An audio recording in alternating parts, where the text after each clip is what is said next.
What's going on YouTube? So today I'm going over the fuel system, what I'm doing. I ended up getting the Moto-Built fuel cell in there. Just had to massage the sides a little bit on the cradle. It ended up dropping right in.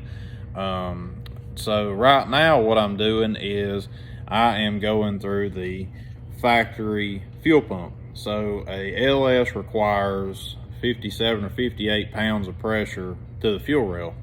I am also running a non-return style fuel system at the fuel rail with a Trailblazer SS intake and fuel rail that comes with a kit.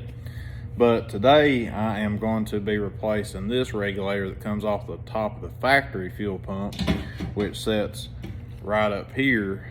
And in place, I have from G-Force Performance a billet aluminum machine part that's going to drop right down in there, go in place of it. And I also have a Aeromotive 340 fuel pump that I'm going to be putting it all in here. It's going to replace the housing. I'll still have the float and all that. So we're going to go from there and I'll show you what it comes out to be like. So here we are now. We have the regulator delete installed. We have the fuel pump and the hose all clamped together. So we have the send in that port and the return on this side. I had to drill out, there isn't much room in there, but you can see those tiny holes that's in there. That is where the return fuel comes back into the tank. So we got this Aeromotive fuel pump with this foam insulator that's around the body of it to hopefully deaden the sound, the vibrations that you hear when the fuel cell's in the cab and the top's on and closed. You hear this light buzzing sound. So I'm hoping this is going to quieten it down. The stealth is supposed to be super quiet. You can barely hear them running, and we're going to go a little bit further. I'm going to wire it up. Okay, so now I have this fuel pump assembled. I've got the regulator delete up top, the Aeromotive inside this body, and I also notched out the holes in the bottom for the pump to go through for the pickup tube. So it's going to be right on the bottom of it. I've got the feet still to kind of keep it elevated, to keep it from swinging, so I don't have to worry. I got nylon connectors connecting the wires because gasoline eats away at plastic, so you got to use nylon so it won't eat away at the regular electrical connectors that you have to use inside of fuel. So I'm going to go ahead and drop this in here, and I'm going to start working on some other stuff. So what I have now is disconnected the steering shaft from the box right here. I've done got all the hoses disconnected and everything, got the steering ram off, and I'm going to swap it out with this PSC steering box. That way it's going to be valved right.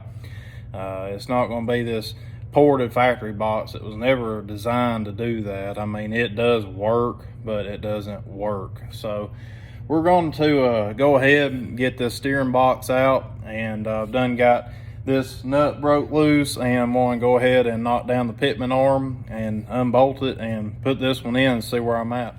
Okay, so I got the steering box out, and the first thing I realized is it is actually a AGR pump. The previous owner told me it was a factory steering box that had been drilled and tapped. I don't think he really knew what he had, but this is a AGR pump, and this is a PSC pump. The quality of the PSC pump is double the AGR. Yeah, the PSC does cost more, and it did work, but it still wasn't impressing me from PSC rigs that I've tested. It just wasn't as smooth. I didn't get the feel that I liked. So I think it's going to be an overall better choice whenever you do go PSC. AGR is a good company, but it's just this box, it was ragged out. There was play in the shaft, so you will need to do some bearings in it and seals in the ram and stuff like that. But I'm going to put it on Marketplace and sell it, get a little bit of money back, you know, not try to make all my money back on it. I just want to move it, help someone else out that might want it.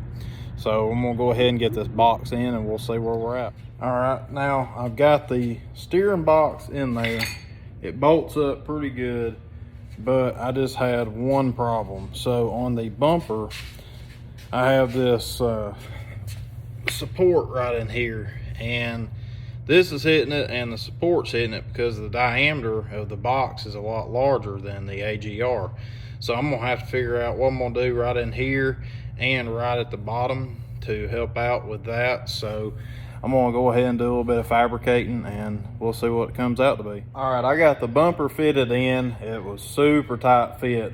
That box is a lot bigger than that AGR. So as you can see, there is some heat damage from the torch that I had to cut from the bracket. It was a deep U, and I had to cut down on some of the brace that holds it forward. This is real thick steel. I don't think I'll have to worry about it crushing in on the box. I will go back and add a bracket right through here and plates, so it'll look a lot better and it'll fully protect it out to the pitman arm. But everything's in there. I got it bolted up. I got the steering shaft connected, and that's all we're going to do today. Don't forget to hit the like and subscribe button. If you got any questions, just hit the comments. I'll try to get back to them. I'll try to answer them. Let me know what you want to see. I'm trying to get started up on this channel, so this is new to me, talking to you on YouTube and everything. So thanks for watching.